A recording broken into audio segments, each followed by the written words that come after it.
5 तारीख को क्या होगा? आखिरी सवाल। बाजा बजेगा। किसका? अखिलेश का। तो अभी एक मंच पे समाजवादी पार्टी के एक नेता कह रहे थे ओम प्रकाश राजभर सटिया गइल बा ना।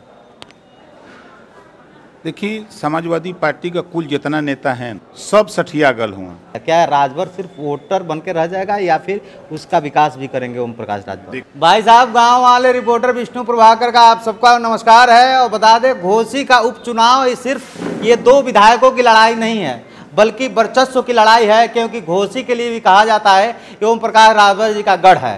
पहले समाजवादी पार्टी के लिए 2022 विधानसभा चुनाव में कैंपेनिंग किए थे और मुख्यमंत्री बनाना चाहते थे अखिलेश यादव को, और अब जो है भाजपा के साथ गठबंधन के साथ कहीं न कहीं कह सकते हैं कि दारा सिंह चौहान एक प्रत्याशी के साथ साथ आपके एक अच्छे मित्र भी होंगे, क्योंकि 2022 चुनाव के पहले वो भी सपा ज्वाइन किए थे और आप दोनों लोग जो है भाजपा में आ गए। अब हम बात कर लेते हैं सीधा ओम प्रकाश राजभर जी से, जो सुहेल देव भारतीय समाज पार्टी के राष्ट्रीय अध्यक्ष हैं, बड़े विभाग हैं, बेबाकी से अपनी बात को रखते हैं और हर बात को बोलते हैं, जवाब देते हैं। तो सबसे पहले तो स्वागत है सर। Thank you. क्या टेम्परेचर है घोसी का? 100 डिग्री है। 100 डिग्री है। कौन निकलेगा और कौन रुक जाएगा? समाजवादी पार्टी अपनी जमानत बचाने के लिए लड़ रही है, क्योंकि आपने देखा धरातल पे जरा अगर गांव में सर्वे कर लीजिएगा, कल मैं दिन भर गांव में था, परसों मैं गांव में रहता हूं। अखिलेश जी जब तक नहीं आए थे तब तक समाजवादी पार्टी के लोग गाड़ी लेके रोडों पर गांव में कभी कभी दिखते थे, और जिस दिन से वो आए हैं और चले गए, तो अब उनकी गाड़ी या तो कोपा बाजार में खड़ी मिलेगी या घोसी में मिलेगी। गांव में ये लोग जा नहीं रहे हैं। लगभग 70% गाड़ियां उनकी वापस चली गई।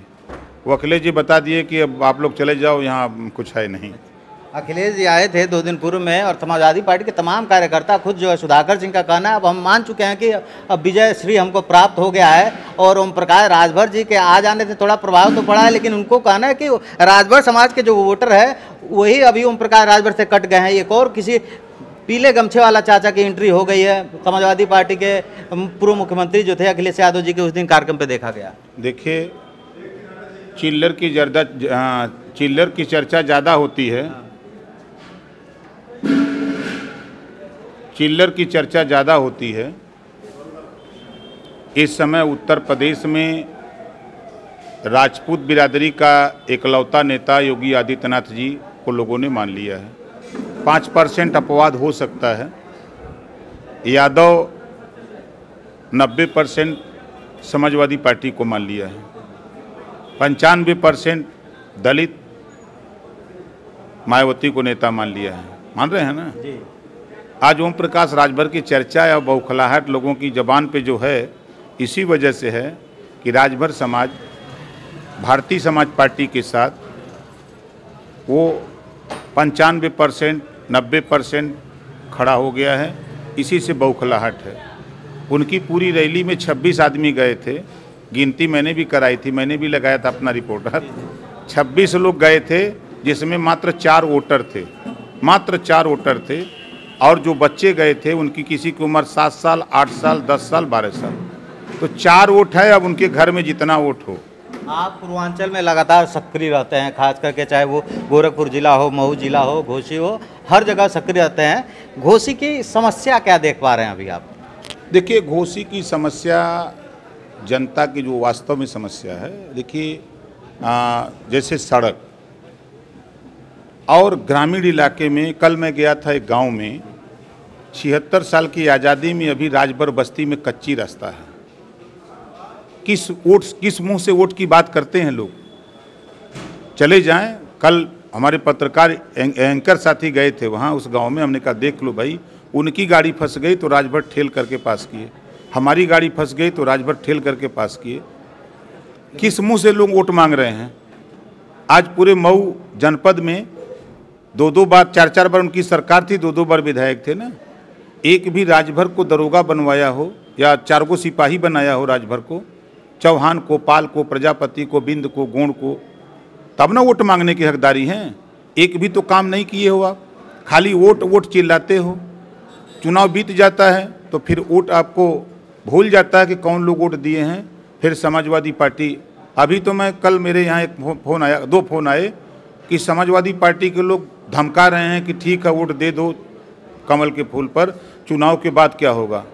ऐसे साथी को कहना चाहूँगा कि अगर उंगली दिखाने का काम करोगे हमारे वोटर के ऊपर तो हाथ कटवा करके रख दूंगा, नहीं तो कायदे से होश में रहो, किसी को धमकाओ चमकाओ ना। एक और सवाल का मेरे जवाब दीजिए कि इस समय घोसी का जो पूरा टेम्परेचर है, खास करके बीजेपी से जो प्रत्याशी हैं दारा सिंह चौहान जी, लेकिन सबसे ज़्यादा कार्यकर्ता एक्टिव जो है आपकी पार्टी के दिख रहे हैं, लगातार झंडे वंडे लेके चल रहे हैं। तो कहीं ना कहीं ये माना जा सकता है कि यह जो चुनाव है यह मुख्यमंत्री योगी आदित्यनाथ के साथ साथ जो है ओम प्रकाश राजभर के वर्चस्व की लड़ाई है, कितना कामयाब हो पाएंगे। देखिए, वर्चस्व की लड़ाई नहीं है, यहाँ लड़ाई समाजवादी पार्टी के लोगों ने अखिलेश जी और बनाम ओम प्रकाश कर दिया है। ये लड़ाई लोग शुरू कर दिए हैं। अब अखिलेश जी एक दिन आए चले गए, ओम प्रकाश राजभर आज 13 दिन से यहीं हैं, डेली 8 मीटिंग करते हैं। और हमारी टीम जो यहाँ देख रहे हैं, आप अगर वास्तव में आप चले जाओ समाजवादी पार्टी कार्यालय और आप हमारे कार्यालय में हो, देखो कहाँ खुशी है। यहाँ खुशी का कारण यही है कि ये टीम गांव में जा रही है। ऐसे ऐसे गांव हैं, 5-5, 6-6 बूथ हैं जहां सपा का खाता नहीं खुलेगा। कल संजोग से मेरी 8 मीटिंगें लगी थी, एक जगह मैं गया वहां 4,500 वोट चौहानों का, 5 बूथ किसी का उठवे नहीं दूसरी जाति का। एक उसी के सटा हुआ 2 गांव था, 2 बूथ था, चौहान और राजभर का था। फिर मैं एक मीटिंग में गया था जहाँ कम से कम 700-800 लोग गाँव में लोग जुटे थे, और वहाँ भी मैंने पूछा कि भाई यहाँ क्या स्थिति, तो कहें भैया यहाँ चौहान और राजभर का वोट है। कुछ गोंड लोग हैं जो हम लोगों के साथ हैं, पाल हैं हम लोगों के साथ हैं, प्रजापति हम लोगों के साथ हैं, और यहाँ कोई वोट नहीं है। चुनिंदा 18 ऐसे पोलिंग हैं जहाँ मुसलमानों का वोट है, और ये पोलिंग सेंटर है। और यहाँ की स्थिति जो हमारे वोटर हम लोग घूम के अध्ययन किए हैं, 388 बूथ, 520 बूथ में 388 बूथ पर हम डंके की चोट पर 70%, 80%, 90%, 95% वोट पा रहे हैं, 388। और 76 बूथ पर जो हमने बताया ना पोलिंग, 76 बूथ पर समाजवादी पार्टी 70%, 80% वोट पा रही है। बेशक झूठ हम नहीं बोलते, कमजोर समाजवादी पार्टी को भी आप समझ नहीं रहे। अरे 388 में वोटवे नहीं पा रहे हैं, 76 में पा रहे हैं, तो कमजोर का है? कहाँ उनकी औकात है? वो मुकाबला कर लें। 388 में से 76 घटा दीजिए तो कहाँ गए? और उसके बाद 56 बूथ बचता है। 56 बूथ में कांटे की टक्कर है, 19-20, 19-20, काम खत्म। सुधाकर सिंह कह रहे हैं कि ये लड़ाई बाहरी वर्सेज लोकल की है, बाहरी को भगाना है। ऐसा है ना, यहाँ लड़ाई उनकी नहीं है, यहाँ लड़ाई अखिलेश और ओम प्रकाश राजभर की है, दोनों बाहरी हैं। तो क्या क्या दाव आपने इस बार खास सीखा है अखिलेश यादव को पटकने के लिए? नहीं, कोई दाव नहीं। हमारा दाव गरीबों का उत्थान, रोटी कपड़ा मकान शिक्षा दवाई और अमन चैन प्रदेश और देश में कायम रहे। ये समाजवादी पार्टी के लोग नहीं चाहते। समाजवादी पार्टी की सरकार, कांग्रेस की सरकार में बड़े पैमाने पर मुसलमान और दलित दंगे की चपेट में चढ़ते थे, भेंट चढ़ते थे, लेकिन उस काम को 6 साल के अंदर बड़े पैमाने पर उसको रोका गया है। इस बात से समाजवादी पार्टी बहुत दुखी है। अभी उनके नेता देखिए, स्वामी प्रसाद मौर्य जी के बयान पर कांग्रेस के लोग FIR कराने जा रहे हैं कि ये दंगा भड़काना चाहते हैं। ये कभी रामायण पे बोल करके, कभी ब्राह्मण पे बोल करके ये हमको लड़ाना चाहते हैं, हिंदू मुसलमान का दंगा कराना चाहते हैं। आपके बड़े खास मित्र हैं स्वामी प्रसाद मौर्य। तो हम किसको दुश्मन मानते हैं? देखिए, राजनीतिक सब लोग दुश्मन हैं, लेकिन मानवीय दृष्टि से सब लोग मित्र हैं। और नेता लोग एक जगह छानते घुड़ते हैं और एक जगह रहते हैं। अच्छा, अभी अखिलेश यादव मुंबई में जो प्रेस कॉन्फ्रेंस हुआ था, उन्होंने कहा कि मोदी जी 14 में आए और 24 में चले जाएंगे। 400 सीट जीत रहे थे 2200 में। क्या हुआ? शायद ओम प्रकाश राजभर नहीं होते ना तो 47 से और नीचे आ गए होते। तो आप ही रहे थे। 125 पहुँचाए ना। आप बताओ, आजमगढ़ में खाता खुला बीजेपी का, अम्बेडकर नगर खुला, गाजीपुर खुला, बलिया, मऊ, बस्ती, तमाम जिलों में कहीं 1 सीट, कहीं 2 सीट पाए, कहीं कई जिलों में खाते तक नहीं खुले। ये प्रमाण है ना। अभी विशेष सत्र की बैठक थी, क्या कुछ 24 के पहले तोहफा मिल सकता है ओम प्रकाश राजभर जी को कैबिनेट में? नहीं, हमको तोहफा की जरूरत नहीं है। मांगो उसी से जो दे दे खुशी से, और कहे ना किसी से। अच्छा, एक भोजपुरी में हमने एक सवाल कर लिया जाए ताकि आप भोजपुरी में बोले नहीं तो बड़ी बढ़िया लगला।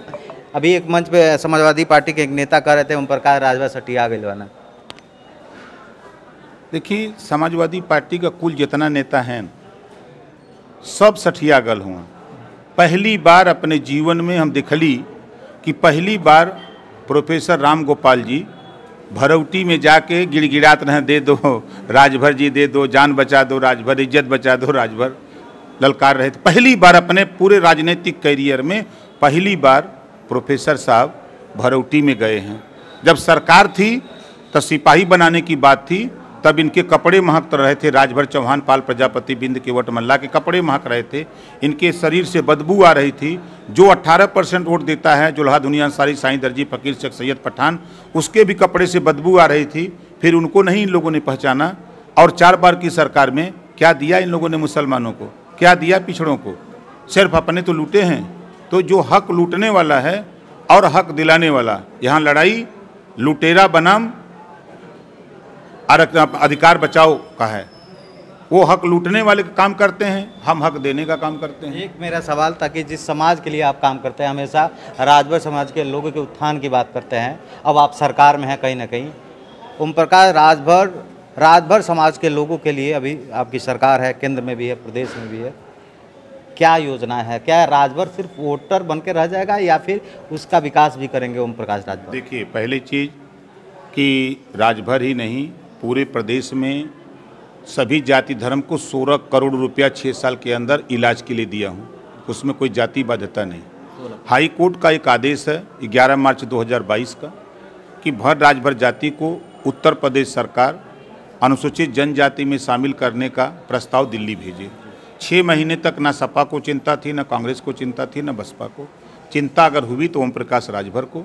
मैं योगी आदित्यनाथ जी मुख्यमंत्री से मिला और बताया तो उन्होंने सर्वे का आदेश दे दिया। 17 जिले में सर्वे हो गया।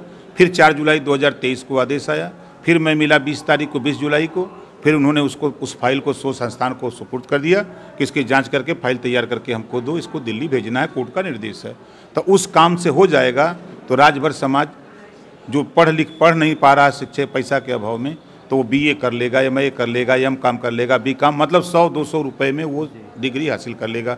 जब वो डिग्री हासिल कर लेगा तो राष्ट्रीय स्तर पे 7.5% रिजर्वेशन है, तो फिर वो नौकरियों में आने लगेगा और दिखने लगेगा। तो फिर हम चैलेंज करेंगे, चुनौती देंगे सपा बसपा कांग्रेस को, देखो तूने नहीं किया, अगर ये काम यहाँ हम करा लिए तो फिर यही लोग आकर के सामने दिखने लगेंगे। जो बच्चे हमारे भटक रहे हैं, graduate, post graduate, LLM, PhD, M.Com, B.Com करके जो बेकार घूम रहे हैं, फिर उनको नौकरियां मिलने लगेंगी, रोजगार मिलने लगेगा। ये तौर तरीके उनको सिस्टम में आ जाएंगे। 5 तारीख को क्या होगा? आखिरी सवाल। बाजा बजेगा। किसका? अखिलेश का। बज जाएगा। तैयारी हो गया है एकदम। उनके लोग तो नगाड़ा लेके तैयार हैं एकदम विजय। वो बजाएंगे। देखिए, सही बता दूं, अखिलेश जी चाहते हैं कि भारतीय जनता पार्टी चुनाव जीत जाए। अखिलेश जी चाहते हैं? हाँ, और का अखिलेश जी चाहते हैं समाजवादी पार्टी चुनाव जीत जाए। आप सर्वे करा लो, हमारी बात ना मानो। अखिलेश जी के जाने के बाद 70% गाड़ियां लौट गई हैं। आप अगर उस दिन रहे होंगे तो आजमगढ़ की गाड़ी देखे होंगे, बनारस की गाड़ी देखे होंगे, चंदौली की देखे होंगे, बलिया की देखे होंगे, मऊ पूरे जिले की देखे होंगे, आपके इधर के 10 जिले के देवरिया के लोग, गोरखपुर की गाड़ियां देखी। आज देख लो कहाँ गाड़ियां हैं। कल मुख्यमंत्री जी भी आ रहे हैं। मुख्यमंत्री आएंगे तो आप भी रहिएगा, हम हाथ उठवा देंगे। कितना यहाँ कितने लोग आए? 10 जिले के लोग अखिलेश की मीटिंग में आए थे। यहाँ खाली घोसी के लोग आएंगे, जगह नहीं मिलेगी, मारी मारा होगी, खाली बैठे बदे। 5 तारीख वाली तैयारी हो गई। 5 को तो बटन दबेगी खाली कमल के फूल पर, लोग फेफिया हो जाएंगे कि हो का रहा अंदर वहाँ। चलिए, बहुत बहुत धन्यवाद, आपने हमको समझ लिया। तो ओम प्रकाश रावत जी से खास बातचीत कर रहे थे। और 5 तारीख को मतदान होगा, 8 तारीख को पता चलेगा किसका बाजा बजेगा, क्या सपा का बाजा बजेगा या भाजपा का बाजा बजेगा। वैसे घोसी उपचुनाव में इन दिनों जो है खास करके जो है भाजपा के कार्यकर्ता ज़्यादा जो है सुहेल देव, भारतीय समाज पार्टी के कार्यकर्ता अपना दमखम दिखा दे रहे हैं। और कहीं ना कहीं ये चुनाव जीतना ओम प्रकाश राजभर के कद के लिए एक बड़ा महत्व भी रखेगा। इस वीडियो में हमारे साथ बने रहने के लिए धन्यवाद। गाँव वाले रिपोर्टर का आप सबको नमस्कार।